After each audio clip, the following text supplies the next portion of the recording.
ભાજપ આદિજાતિ મોરચાના પ્રમુખ ગણપત વસાવાએ જણાવ્યું છે કે રાજ્યમાં આગામી સ્થાનિક સ્વરાજ્યની ચૂંટણી દરમિયાન ભાજપનો ભગવો ફરીવાર લહેરાશે, જ્યારે વિપક્ષી દળના સુપડા સાફ થઈ જશે।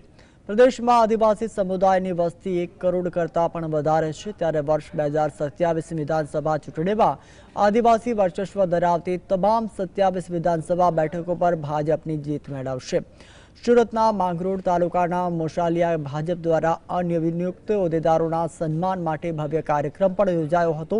પ્રદેશ મહામંત્રી પ્રશાંત કોરાટ અને ઉપાધ્યક્ષ જખના પટેલ અને આદિજાતિ મોરચા પ્રમુખ ગણપતસિંહ વસાવાનું વિશેષ સન્માન પણ કરવામાં આવ્યું હતું।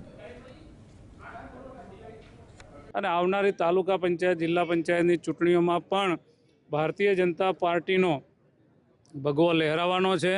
વિરોધી પાર્ટીઓના સુપડા સાફ થઈ જવાના છે અને અમારું મિશન એ રહેશે મિત્રો, જ્યારે વિશેષ કરીને આદિવાસી સમાજ ગુજરાતમાં 1 કરોડ કરતાં પણ વધારે છે, ત્યારે એસટી મોરચાના પ્રમુખ તરીકે 2027નું મિશન એ જ રહેશે કે 27 સીટો એ ભારતીય જનતા પાર્ટી જીતે, એ પ્રકારનું મિશન લઈને અમે સંગઠનનું કામ કરીશું।